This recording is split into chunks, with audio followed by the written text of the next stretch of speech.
What's going on, Crossing students? We're so glad that you are joining us tonight. We've got an awesome setup, but first off, we're gonna start with a fun game. Enjoy. What's up, Crossing students? Pastor Cole here, Pastor Carlos. We're about to show you a wakeboard challenge between me and Pastor Carlos. Let us know who you think's gonna win. Let's get it.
What's up, Crossing students? Man, we have just witnessed an epic battle of the ages, okay? So I'm here with these amazing X Games level athletes, and we want to talk about what they did. Carlos, tell me real quick, when you were out there, what were you thinking on your run? I mean, it was epic.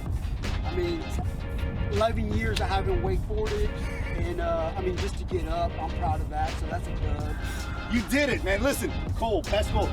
That, whenever you cut across, you had to be, your adrenaline had to be pumping. That was one of the most intense cuts I've ever seen in my life. It was good, but it's kind of choppy out there, and I think it was an inexperienced boat driver. I don't know. Yeah. The boat was a little rocky.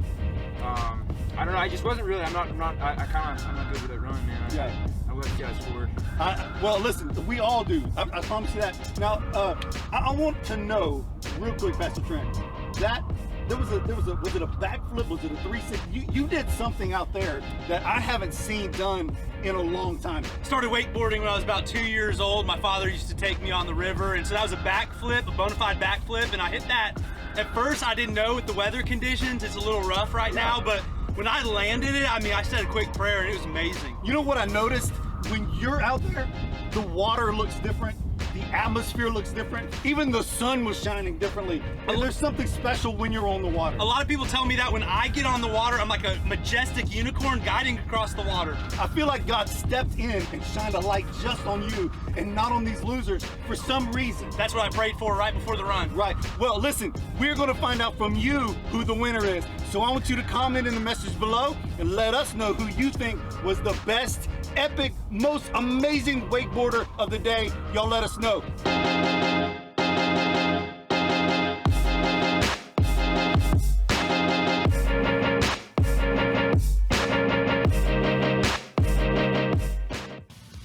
All right, guys, Pastor Carlos here, back at it again with the black pants on. Let's go. And today, in today's DIY, we're doing from trash to treasure. So I brought a pair of my trashed Vans here. I already took out my soles. All right, and we're gonna see, can we make these Vans go from trashed to treasure? Let's go. It's from Dollar Tree, so this is a $3 Hype Beast bundle. All right, so you're gonna want to get your pedicure brushes. You're gonna want to get your Dawn Ultra, and you're gonna want to get, let's go. They had that Mr. Clean 2 times stronger. Yo, that thing does work. And I just grabbed one of these. It's just the old dog thing that we use. So let's get into this real quick. I'm gonna go ahead and I'm gonna do one shoe, and we're gonna go ahead and compare them afterwards. All right, so put it on to the side. Put it like this.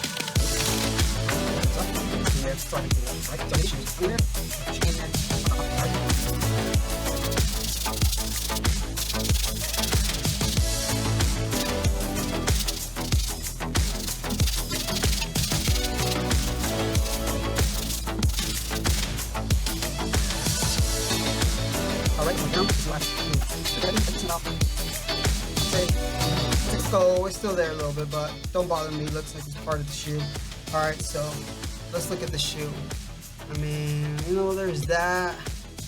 There's still stuff. There's still stuff there, you know. So that's where that Mr. Clean brush comes in. Just work with it. Just that thing, right? Just right here. This is part. Let's go with it, right? Right here. So, all right, then you got that clean sponge. And this is coming soft. It's gonna come soft. Not too big. And you're like, hey, you got it. Let's go back in. Okay, that's hot.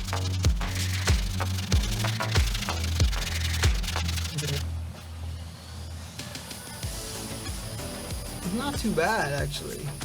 That's not too bad. Let's hit this side right here.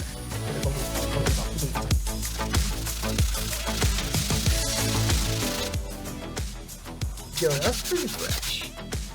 All right, so here we go.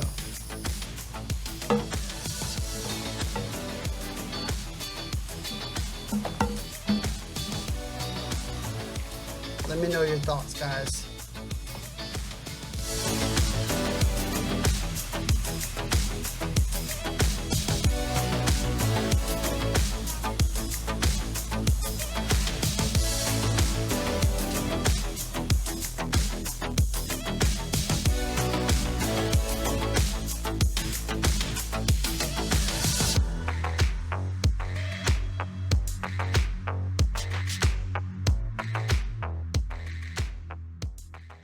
Hey Crossing students, we're so excited that you're joining us for this week's service.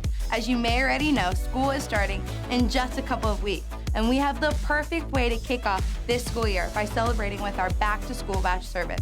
We cannot wait to celebrate with you, so make sure you bring all of your friends and we'll see you there. At all of our campuses, we have different events each and every week. To have correct dates and times, make sure to follow your Instagram page for your campus. All right, get ready because we are continuing our sermon series, Ride the River. Today we'll dive into the topic of how even in the midst of difficult situation, God is still at work. Now sit back, relax, and get ready for this week's episode of El Sofa. What's up, everybody? Pastor Carlos here, and welcome to this week's segment of El Sofa. We have intern Deanna Reckenwall and the greatest, the father. I'm just kidding. We have Pastor Trent. All right, so let's jump into this. Question number 1. All right, this one is for Deanna Reckenwall. How do you fart in public? Go. I don't. So I hate this question. Okay, So, when I was in the hospital one time, right? So I get nervous because what if you crap your pants? So I never ever Grocery fart in public. aisle, you had.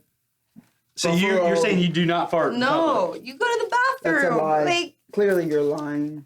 I swear, I don't do that. Carlos, how do Pastor you fart Trent, in how do you public? fart in So it public? depends on the setting. If I'm in a doctor's office and I'm in that room, there's 2 things I'll do. Either I'll leave the room or I'll do a big cough. And then I think and at that time people are hearing the cough, but I just farted. Grocery aisles though, you're in the grocery store. I mean, it's your free game. They got a little music in the background. You want to do is you want to be near somebody, you want to fart, and then you want to walk away really quick. But no. 'Cause then it just You know what though? evidence isn't there. Farts are actually trending right now because with COVID going on, people are actually farting to cover up for coughs. So it's actually, the roles have switched. That's big. All right, question number 2 for Deanna again. Have you ever been through something that was very difficult and you didn't understand, but later it made sense and you got to see how God just planned everything out? Just about 3 weeks ago when I was in the hospital, it was, my brain was swelling and there was a lot of fluid on my brain. And so I was in the neuro ICU. And it was just it was scary at the time because I didn't know what was going on. I had fevers, throwing up and all that stuff. But then I'm fine the next day. I'm sitting in the room and then I look across and there's a whole bunch of people in comas. And it was a really humbling experience because it was that could be me, but God has different plans for my life. So it was just extremely humbling and yeah. Awesome. For me, probably, I think I was 19 years old, and I was really running from the Lord, running from church. And I got in a really bad car accident. And, from that moment, I'm like, what in the world? Why did this happen? Why did this take place? But a few months after that, I was in recovery and going through a bunch of different things. And I started coming back to church and rededicated my life to the Lord. So through this rough situation, this terrible situation, God used it and actually brought me closer to him. Man, that's so good. And what a better way to go into our Writing River series. Pastor Tori has an incredible, super fire, affirming, really, really good sermon message. Love you guys. What's up, Crossing students? We are in a sermon series called Ride the River. So for my message today, I wanted to edit it a little bit to Riding the River blindfolded, because my big idea for today is riding the river means being in the unknown. We're going to look at the book of Esther, and I really want to encourage you. It's an awesome book. Like, there are so many things that happen. It's very dramatic. I want to encourage you to go back and read it, but for time's sake, I'm just going to summarize and then get to what God has taught me through it, okay? So in the beginning of the book, we see this king, and this king needs a new queen. So he sends out this decree that all of the eligible young women are to be brought to him, and he's going to basically pick a new queen from these young girls. And there's a girl named Esther in this group. Now, Esther, our main character, is an orphaned Jew who has been adopted by her uncle Mordecai. And so I just want to pause real quick for a second and explain this. Having the king decree something is not like getting an invitation to a birthday party. You can't really say no. So for Esther, she was basically taken from her already broken home, forced to live in the king's palace for a year with these girls that she didn't know to maybe possibly be chosen as queen. But regardless of that craziness, the Lord has favor on her. She ends up being chosen as queen. And so Esther is the new queen, and this is where the plot really gets crazy. So Esther's uncle Mordecai, remember, he gets in a run-in with the king's best man, Haman.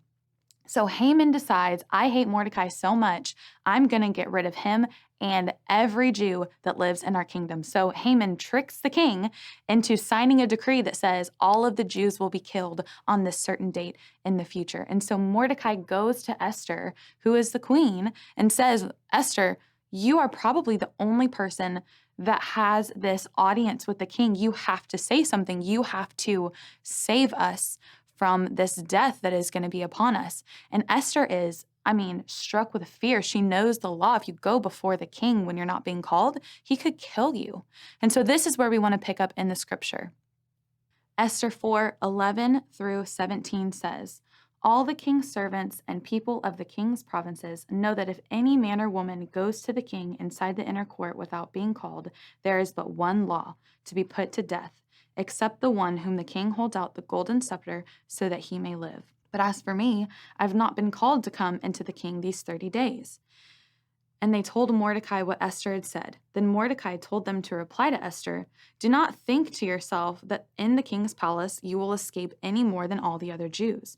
For if you keep silent at this time, relief and deliverance will rise for the Jews from another place, but you and your father's house will perish. And who knows whether you have not come to the kingdom for such a time as this. Then Esther told them to reply to Mordecai, go, gather all the Jews to be found in Susa and hold a fast on my behalf, and do not eat or drink for 3 days, night or day. I and my young women will also fast as you do. Then I will go to the king, though it is against the law, and if I perish, I perish. Mordecai then went away and did everything as Esther had ordered him. So this scripture brings me to my one and only point for today, is that the river has a path for you. Mordecai says to Esther, I know that we'll be fine, but you have the opportunity to work with God in this, and maybe this is exactly what you've been put here for. Esther did not ask for any of this. She did not want this life. It was thrust upon her, and now she is in a moment of a choice. And I want to encourage you, maybe today you feel a little bit like Esther. Maybe a bunch of things in your life you feel like have gone wrong. Maybe you just don't know what the future holds, or maybe you're in the middle of something that doesn't make sense. I want to encourage you with 2 things, okay? Number 1 is change your perspective. Ask that question. Maybe this is my path. Maybe this is what I am here for, what God has put me here for. And then number 2, know that God has your back. One of the really cool things I think about the book of Esther is that if you read it, God isn't even mentioned in the entire book. Why would God include a book of the Bible that doesn't talk about him? Why would that be in something that we're supposed to read about him? And I think that the Lord did that because he wants us to know, even if he doesn't seem visible, even if he isn't in the front and center, he is working the pieces around to do what he has for us. He is working things out for our good. And so to finish off the story, Esther ends up saving all of the Jews. Not only that, they have the opportunity to fight against the oppression that they have been facing for years and years. And still to this day in Jewish culture, they celebrate her and what she did for them as she saved them. So we have an opportunity. Maybe the really tough things in life are the path for us. I know for me recently, my 1-year-old baby ended up in the hospital. We were there for 5 days.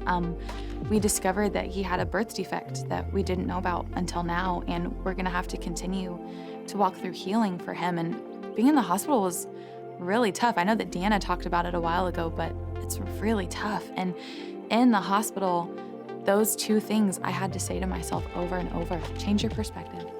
Maybe God is using this. Maybe if nothing else, it's just to make me a tougher person. Maybe I can use this going forward in my life, or maybe a nurse needed to know about God.